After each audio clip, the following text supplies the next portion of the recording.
Bit me, hate me, you can never break me. Michael জ্যাকসনের গানের কথাগুলো যেন বাস্তবে রূপ দিলেন ইংল্যান্ডের কোচ গ্যারেথ সাউথগেট। নানান সময়ে নানান টিপ্পনি, নানান সমালোচনা আর ঘৃণা জেঁকে ধরেছে তাকে। তবে সাম্প্রতিক সময়ে ইংল্যান্ডকে ইউরোপের সবচেয়ে সফল দল বানানোর পেছনের কারিগরও এই সাউথগেটই। প্রাপ্তির ঝুলিতে সর্বশেষ ইউরোর সেমিতে নেদারল্যান্ডসকে হারিয়ে তার দল পৌঁছে গেছে ব্যাক টু ব্যাক ফাইনালে। প্রথমবারের মতো দেশের বাইরে কোনো ফাইনালে ইংল্যান্ডকে তুলতে পেরে আনন্দের জোয়ারে ভাসছে ব্রিটিশরা। আমার মনে হয় আমাদের সমর্থকদের আমরা গেল 50 বছরের মধ্যে সেরা কিছু রাত উপহার দিয়েছি। আমি এ নিয়ে ভীষণ রকম গর্বিত। আমরা এবং মাঠে বসে যারা খেলাটা দেখেছেন তারা যেভাবে গোটা ব্যাপারটা অনুভব করছি সেভাবে করে ইংল্যান্ডের সবাই যদি অনুভব করে থাকেন তো আমি ভীষণ খুশি হব। তবে এখানেই শেষ নয়, সামনে আমাদের জন্য কঠিন পরীক্ষা অপেক্ষা করছে। চ্যাম্পিয়নশিপের দল মিডলসব্রো আর ইংল্যান্ড অনূর্ধ্ব 21 দলের কোচিংয়ের পর ইংল্যান্ড জাতীয় দলের হেড কোচের দায়িত্বটা তার কাঁধে বর্তায় 2016 সালে। সেই থেকে প্রায় 8 বছর নানা চড়াই উতরায় পাড়ি দিয়েছে ইংল্যান্ড। পেছনে ফিরে তাকালে সাউথগেটের অ্যাচিভমেন্টটা নেহায়াত কম বলে মনে হবে না যে কারো, বরং গেল 4 বড় আসরে ইংল্যান্ডের চেয়ে সফল দল গোটা ইউরোপে আর নেই।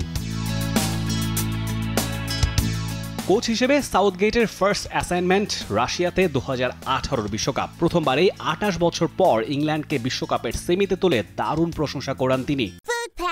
ট্রিট দিতে আর দারুণ সব ডিল পেতে অর্ডার প্লিজ। থ্যাংক ইউ পাপা। পরের বছর ইউএফএ নেশনস লিগের প্রথম আসরেও সেমি পর্যন্ত টেকে তার দল জোটে তৃতীয় স্থান অধিকারের গৌরবও। 2020 ইউরোতে সুদীর্ঘ 55 বছর পর ইংল্যান্ড পৌঁছে কোনো ফাইনালে। তবে দুর্ভাগ্যক্রমে টাই ব্রেকারে ইংল্যান্ডের কাছে হেরে রানার্স আপ হয়ে সন্তুষ্ট থাকতে হয় থ্রি লায়নদের। কেবলমাত্র 2022 কাতার বিশ্বকাপেই সেমির টিকিটটা মেলেনি ইংল্যান্ডের। তবু কোয়ার্টার ফাইনাল অবধি পৌঁছে 66 বিশ্বকাপের চ্যাম্পিয়নরা। সেই বিশ্বকাপের পর তুমুল ঘৃণার মুখে পড়ে সাউথগেট জানিয়ে দেন ইংল্যান্ডের ম্যানেজারিয়াল রোলে হয়তো আর দেখা যাবে না তাকে। তবে পরে অবশ্য তাকেই কোচ হিসেবে রেখে দেয় এফএ। চলতি ইউরোতেও শুরুর ভাগে যথেষ্ট রোষানলে পড়তে হয়েছে তাকে। গ্রুপের সেরা টিম হয়েও একটা মাত্র জয় নিয়েই রাউন্ড অফ 16-এ যায় তার দল। রাউন্ড অফ 16-এ স্লোভাকিয়ার বিপক্ষে তো হারতেই বসেছিল ইংল্যান্ড। জয় মিলেছে ইনজুরি টাইমের গোলে। এরপর অবশ্য দেখা মিলেছে অন্য এক ইংল্যান্ডের। কোয়ার্টার ফাইনালে টাই ব্রেকারে সুইজারল্যান্ড আর সেমিফাইনালে সবশেষ নেদারল্যান্ডস। সমালোচনার তীর সামলে ইংল্যান্ডকে এত দূরে আনতে পারার গৌরবটা আছে, পাশাপাশি সমর্থকদের ভালোবাসাটাও চাই সাউথগেটের। আমরা সবাই ভালোবাসা পেতে চাই, তাই না? একজন গর্বিত ইংরেজ হিসেবে আপনি যখন দেশের জন্য কিছু করবেন কিন্তু বিনিময়ে সমালোচনা ছাড়া আর কিছু পাচ্ছেন না, তখন সেটা খুব কঠিন হয়ে দাঁড়ায়। দ্বিতীয়বারের মতো ফাইনালে ওঠার উদযাপনটা সত্যিই বিশেষ কিছু। আমি মাঠে না থাকলে হয়তো সমর্থকদের সঙ্গেই উল্লাসে মাততাম।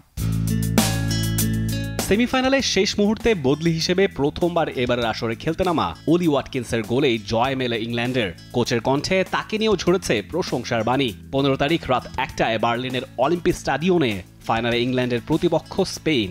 আর সেটা উপভোগ করতে হলে আপনাকে চোখ রাখতে হবে দেশের একমাত্র স্পোর্টস চ্যানেল টি স্পোর্টসের পর্দায়। Rifat Tanvir, Rafi, T Sports.